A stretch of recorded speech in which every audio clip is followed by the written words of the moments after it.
Datuk terus batuk di hadapannya. Perempuan cantik itu berhenti mengoyak-ngoyakkan kertas. Matanya merenung muka Datuk. Matanya kelihatan bersinar-sinar. "Siapa nama kamu?" tanya Datuk. Perempuan cantik itu terus membisu. Orang yang ada di situ terus mengetawakan Datuk. Mereka ni mengirakan perbuatan Datuk itu adalah satu perbuatan yang bodoh kerana bercakap dengan orang gila. Saya lihat air muka Datuk berubah.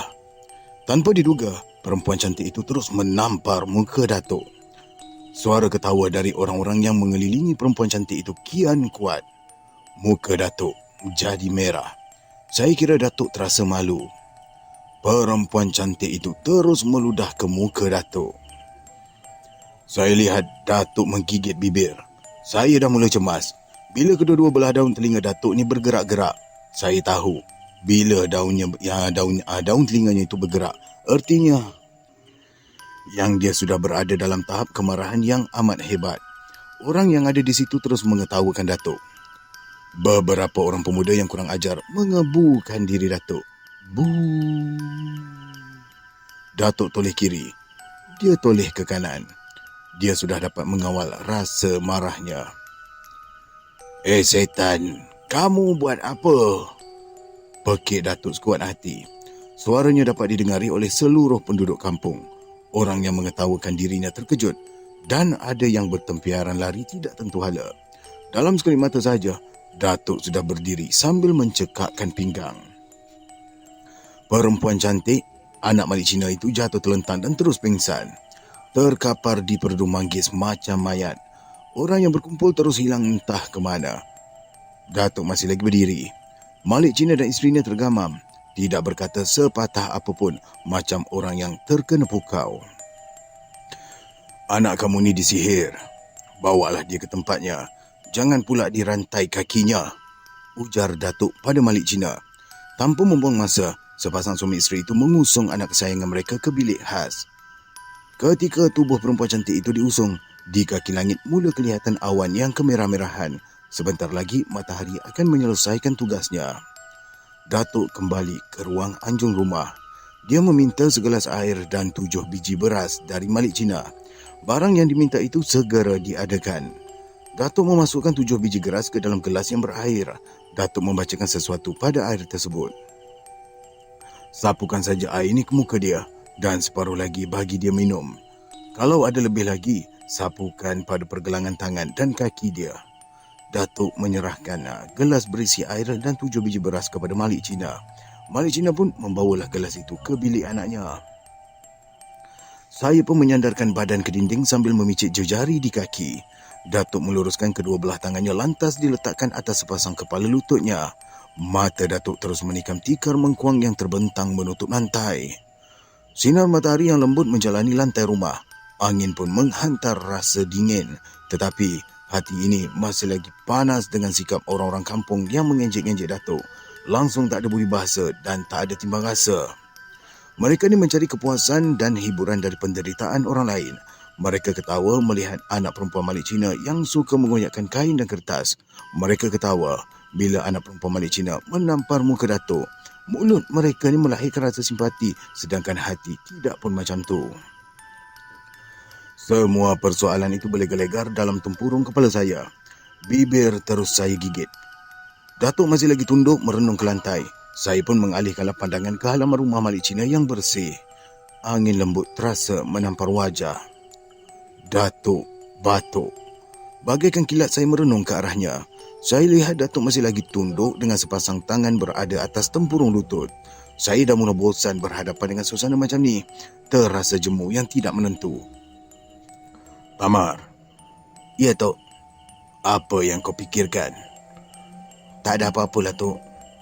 "Betul kau tak fikir apa-apa?" "Betul, Tok." Datuk terus menegakkan badannya. Lengan yang berada atas tempurung lutut berubah tempat. Kedua belah telapak tangan Datuk menekan tikar mengkuang.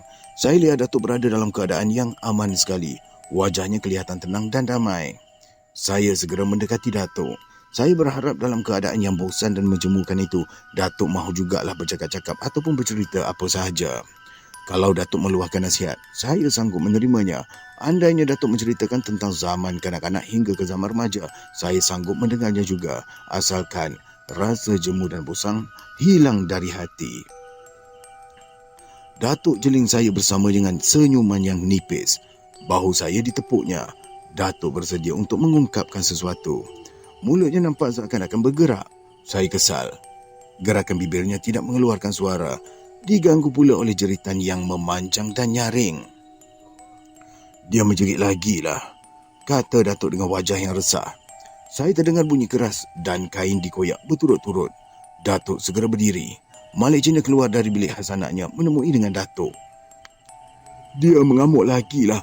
Dia menendang emaknya dan mengoyakkan kain gebor dan cadar katil, beritahu Malik Cina sambil menelan air liur. Kerosahan dan kebimbangan jelas terpamer di mukanya.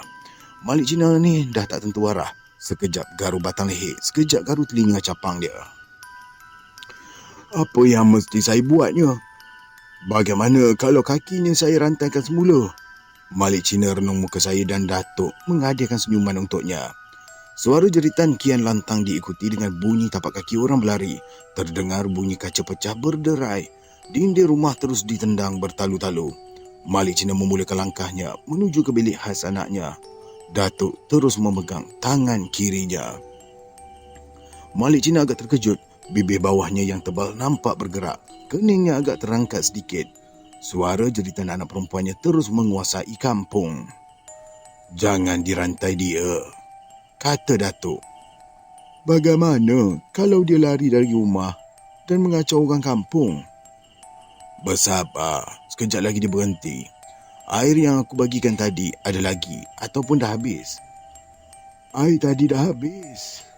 Tak apa, pergi ambil air lain, cepat sikit, desak Datuk. Malik Cina menganggukkan kepala. Datuk terus melagakan gigi atas dengan gigi bawah berkali-kali, kemudian melangkah dengan tenang di ruangan anjung. Kedua belah tangannya disilangkan ke belakang. Datuk sedang memikirkan sesuatu. Malik Cina segera meninggalkan kami menuju ke ruangan dapur. Setelah puas bergerak ke sana ke sini, Datuk terus duduk bersila sambil sandarkan badan ke dinding. Lutut kanan didirikan dan dahinya terus bertemu dengan tempurung lutut. Saya ni kurang senang melihat Datuk dalam keadaan demikian. Saya segera menghampirinya. Ada apa-apa masalah ke, Tok? Tak ada apa-apa. Kalau ada pun, kau tak boleh nak menolongnya, jawab Datuk tanpa memandang wajah saya. Datuk menyindir saya, namun saya masih lagi tersenyum. Suara jeritan anak Malik Cina terus berlanjutan. Beberapa orang jiran tetangga mula datang. Kurang elok ni kalau ramai sangat jiran-jiran datang, rungut Datuk sambil menjatuhkan lutut kanannya. Matanya tertumpu pada wajah saya yang tidak dapat menangkap maksud dari kata-katanya itu. Boleh mengganggu kerja aku. Lagipun yang datang ni cuma nak tengok, kemudian jadikan bahan cerita pada orang lain yang tak sempat nak datang, tambah Datuk lagi. Saya lihat buah halkum di batang lehernya bergerak-gerak bila Datuk menelan air liur. Malik Cina datang. Segelas air sejuk diserahkan kepada Datuk. Saya lihat Datuk memperhatikan air dalam gelas dengan teliti. Malik terus duduk bersila di hadapan Datuk. Perlahan-lahan, Datuk menjentikkan lantai 3 kali berturut-turut. Suara jeritan anak Malik Cina beransur kurang dan lemah. Akhirnya, hilang terus. Dengan wajah yang tenang, Datuk mendekatkan gelas berisi air sejuk itu ke bibir. Saya lihat bibir Datuk bergerak agak perlahan sekali. Dari gerak bibirnya itu, saya dapat meneka bahawa Datuk sedang membacakan Fatihah dengan khusyuk sekali. Malik Cina hanya melihat semua gerak-geri Datuk dengan teliti. Kelam. Saya renung ke halaman rumah. Keadaan hari sudah beransur kelam, tetapi langit dan awan kelihatan cerah sekali. Angin tidak sekencang tadi bertiup. Beberapa orang jiran tetangga mula meninggalkan rumah Malik Cina. Mereka agak kecewa kerana tidak dapat menyaksikan kelakuan aneh anak Malik Cina itu. Dah tak menjerit lagi ke? Bisik saya pada Malik Cina. Tak ada jawapan yang saya terima, tetapi ekor mata Datuk menikam ke wajah saya. Dia dengar dengan jelas apa yang saya bisikkan kepada Malik Cina. Anak telinga Datuk cukup tajam.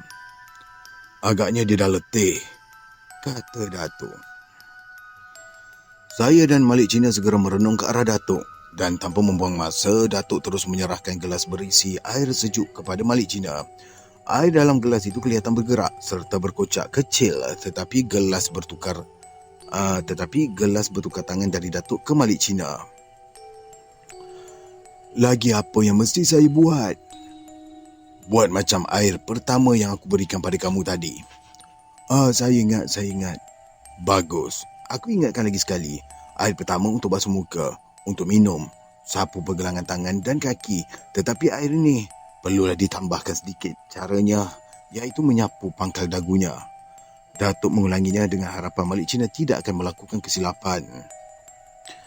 Baik-baik, air itu berkocak tu. Saya terus menudingkan jari telunjuk ke arah gelas yang ditatang oleh Malik Cina. Cepat-cepat Malik Cina memperlahankan langkah dan mengurangkan goyangan tangan hingga air dalam gelas tidak berkocak dan meleleh di bibir gelas. Malik Cina meneruskan langkahnya menuju ke bilik khas anaknya. Dengan izin Allah, penyakitnya hilang. Suara Datuk lembut dan ditujukan kepada saya.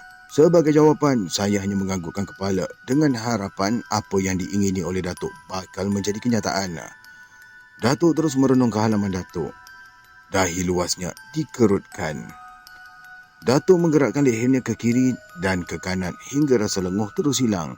Datuk terus mengeliat. Waktu maghrib dah nak masuk ni, Tamar. Ya. Kita nak sembahyang kat rumah atau kat masjid ni, Tok. Aku fikir berjemaah lebih baik. Pahalanya lebih. Jomlah kita ke masjid. Saya ikut je. Datuk membetulkan baju yang dipakai, meraba kaki seluar dan membetulkan letaknya songkok. Kain pelikat yang tersangkut di bahunya, Datuk raba 2-3 kali. Saya menarik nafas terhibur mendengar kicau burung yang terbang pulang sarang. Makin banyak typo baca. Malik Cina mendekati Datuk. Saya lihat pakaian Malik Cina agak kemas. Rasa cemas tidak terpamer di wajahnya. Sesekali dia melepaskan senyuman bila terpandangkan diri saya yang merenung ke arah dedahan pokok di halaman, tempat murai dan merebah melompat. Aku nak ke masjid ni, Malik. Kenapa tak sembahyang kat sini? Biarlah aku berjemaah. Dapat juga aku berkenalan dengan orang-orang dekat sini. Datuk meraba misai nipisnya dengan jari telunjuk. Malik Cina termenung sejenak. Ada sesuatu yang difikirkannya. Bagaimana dengan anak kamu? Malik Cina bagaikan tersentak mendengar pertanyaan dari Datuk. Dia terus menggigit kuku ibu jari kanannya. Nampaknya dia letih dan terus tidur.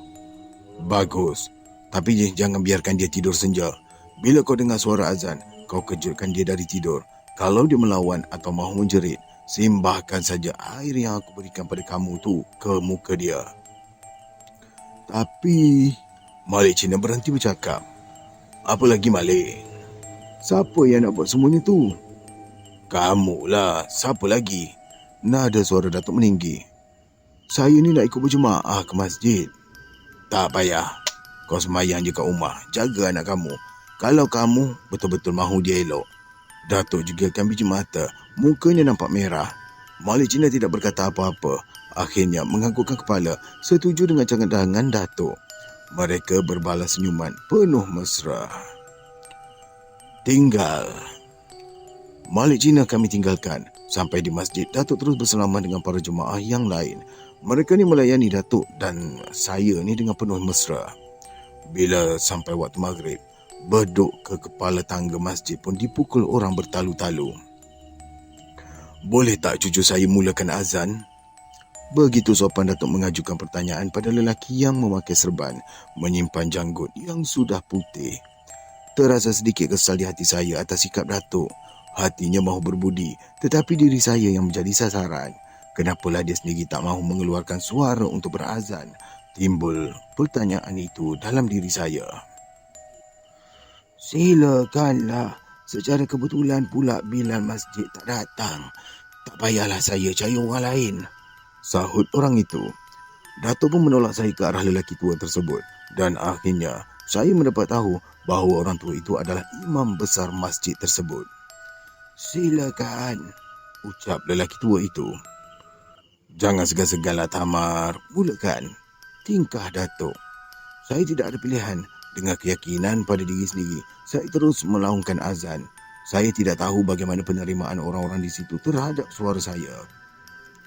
Apakah mereka menganggap suara saya ini baik atau sebaliknya? Apakah mereka merasakan laungan azan saya macam orang yang baru belajar? Sesungguhnya saya tak tahu. Hanyalah Allah saja yang mengetahui hati mereka. Boleh tahan juga suara cucu awak tu, puji Imam. Saya lihat Datuk tersengih. Matanya merenung ke arah saya dengan penuh rasa bangga. Saya kira Datuk sengaja melakukan perkara tersebut. Dia mahu menguji diri saya. Apakah saya mengalami perasaan darah gemuruh bila disuruh melakukan azan di tempat lain? Ternyata saya lulus dalam ujian itu. Saya kira Datuk tentu gembira. Pasti dia pulang nanti Datuk akan menceritakan kemampuan diri saya kepada nenek. Saya juga berharap ujian yang baru dilalui akan juga menjadi pembuka hati kepada Datuk untuk mencurahkan serba sedikit ilmunya kepada saya. Mungkin esok, mungkin bulan depan ataupun tahun depan, Datuk akan menurunkan petua dan pengetahuan tradisional kepada saya. Timbullah harapan yang berbunga dalam diri. Selepas menunaikan fardu maghrib, Datuk terus berborak dengan Imam. Mereka berhenti berborak ketika masuk waktu Isyak. Dalam waktu yang amat singkat itu, Datuk memperolehi beberapa orang kenalan baru yang sehaluan. Kawan-kawan baru Datuk itu terus membuat ramalan kedatangannya ke kampung tersebut untuk mengubati gadis Malik Cina. Datuk cuma tersenyum sahaja dan Datuk memberitahu mereka Malik Cina adalah kawan lamanya. Kunjungannya adalah kunjungan seorang sahabat. Tidak lebih dari itu dan tidak ada kena-mengena dengan mengubati anak gadis Malik Cina. Saya ni bukan bomoh, kata Datuk. Agaknya awak ni pawang, celah seseorang. Tidak, agaknya dukun, sahut satu suara. Dukun, pawang, bomoh adalah sama, tetapi saya ni bukan dari golongan tu. Saya ni adalah hamba Allah macam awak semua. Tak ada pun yang istimewa pada diri saya. Kenapa yang Tuan mahu bertanya sesuatu yang bukan pada tempatnya? Begitu lantang suara Datuk. Kata-kata Datuk itu dapat diterima oleh mereka. Tidak ada pertanyaan yang diajukan pada Datuk dan saya tidak lagi menjadi perhatian mereka. Kami sampai ke rumah Malik Cina kira-kira pukul 9 lebih. Malik Cina menyambut kami di muka pintu. Senyumannya tetap bermain di bibir. Malik Cina terus bertanya pada Datuk tentang pengalamannya bersama para jemaah di masjid. Datuk terus memberitahu yang dia mengalami pengalaman yang sungguh menggembirakan hatinya.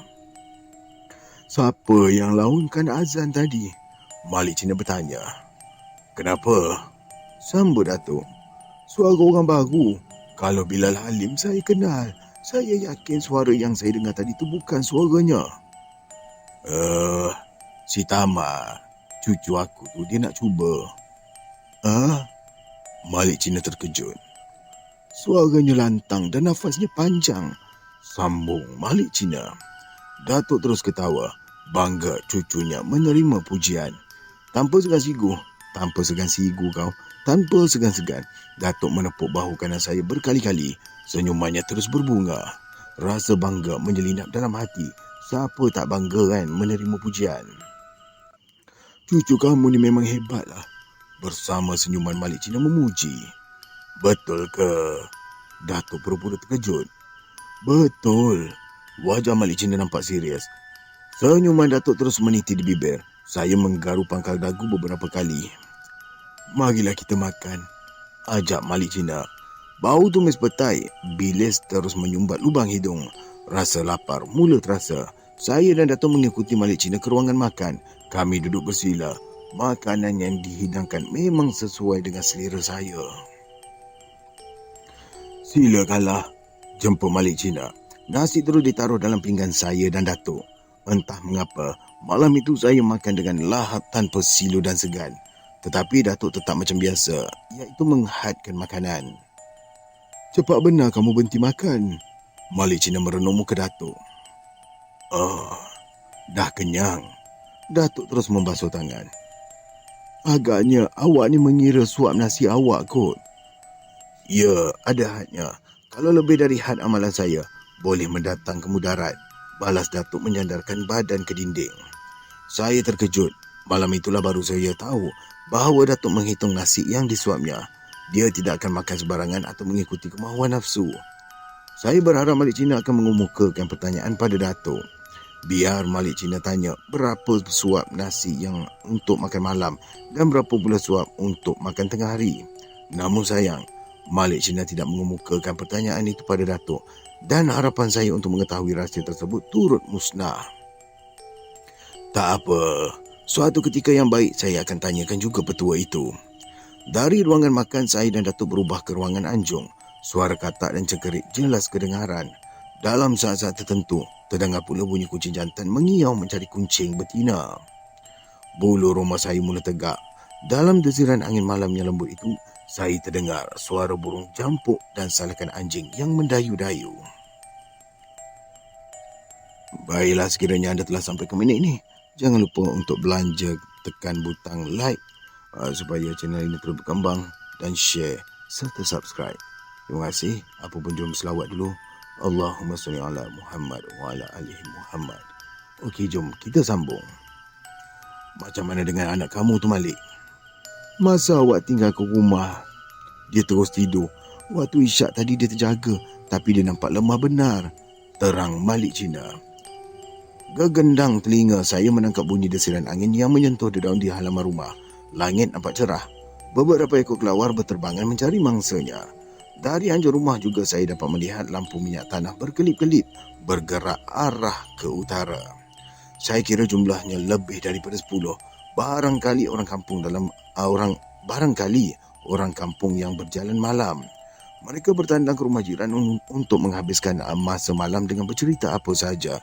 Tetapi kenapa bawa pelita terlalu banyak? Timbul pertanyaan dalam hati saya. Suara burung jampuk kian ramah berbunyi bersama dengan salangan anjing. Anjing terus menyentuh dedaun. Kenapa disebut anjing pula dah? Patut angin lah kan? Angin terus menyentuh dedaun. Kelawar kian kerap berterbangan. Badan saya mula terasa dingin. Rasa mengantuk mula menyerang. Tetapi Malik Cina dan Datuk masih lagi gairah bercerita. Janganlah diganggu dia. Biarlah dia tidur. Kalau dia minta nasi, bagikan saja nasi. Aku tahu dia tu lapar. Sebelum nasi diberikan padanya, kau kepalkan nasi itu sambil membaca 11 kali ayat Al-Fatihah. Datuk menunjukkan pula kedua belah kakinya.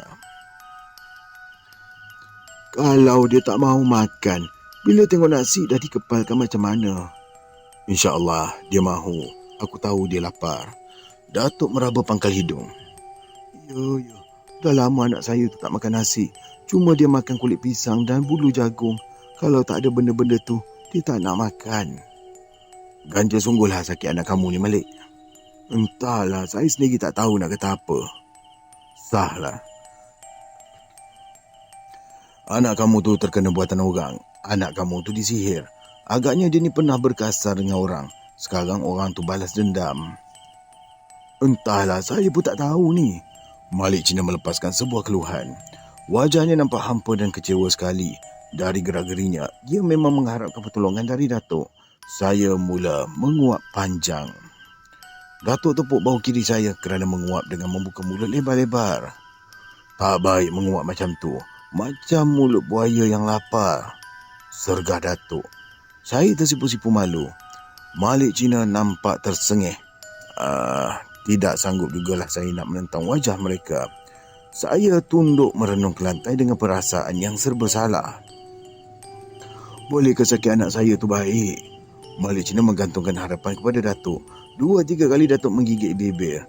2-3 kali juga dia meraba-raba ibu jari kanannya.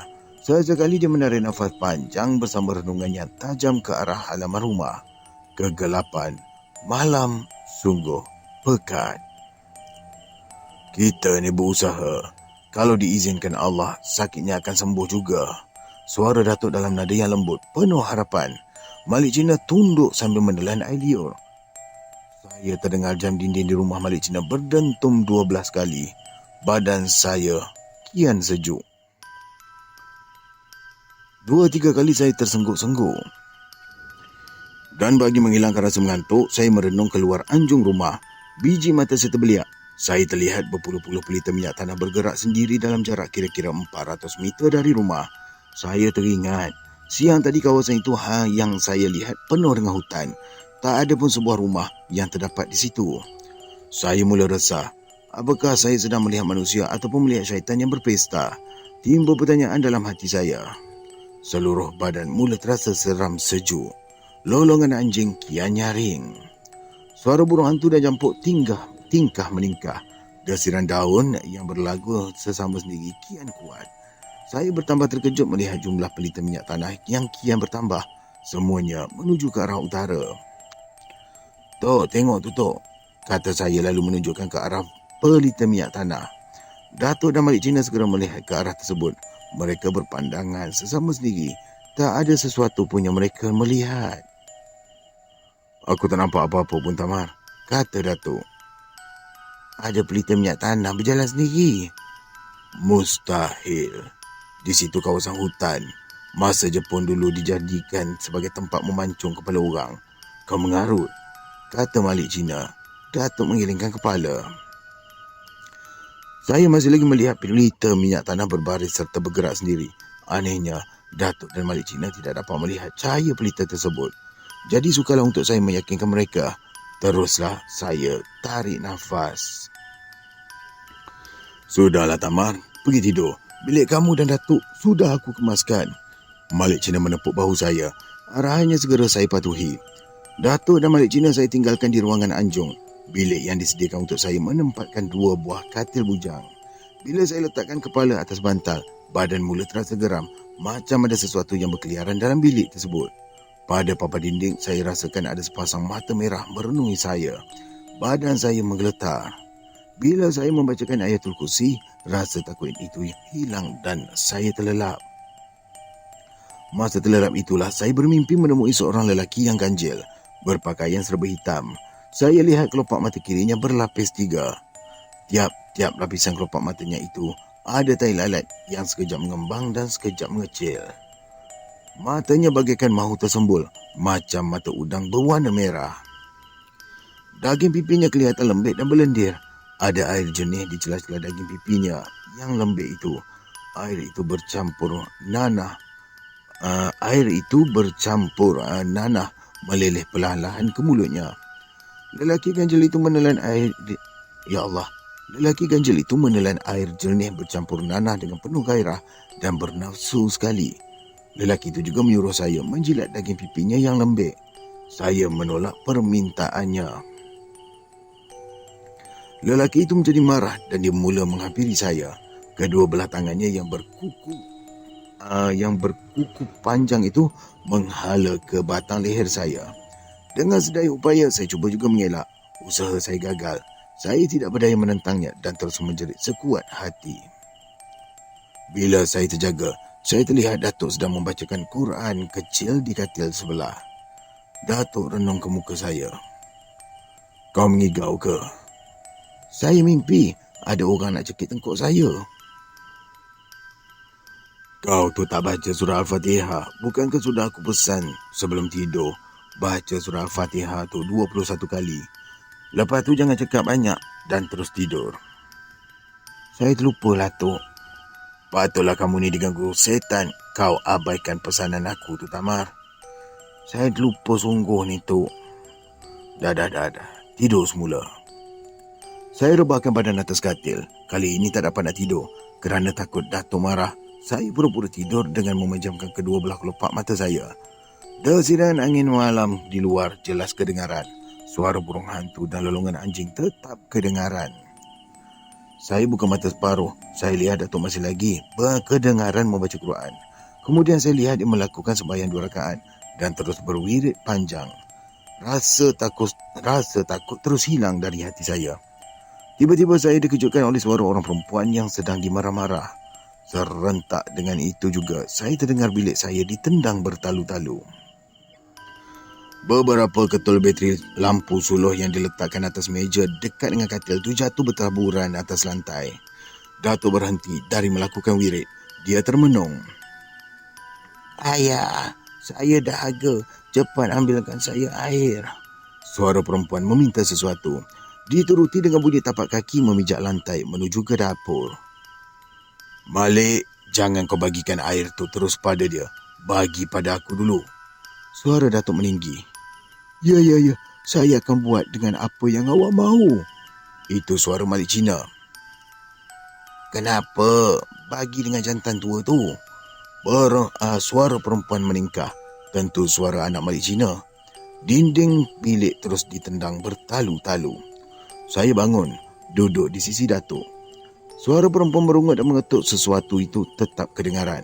Saya resah, tetapi saya lihat Datuk masih lagi berada dalam keadaan yang tenang. Datuk ambil gelas air dari tangan Malik Cina. Datuk tatang air dalam gelas itu di tapak tangan kanannya.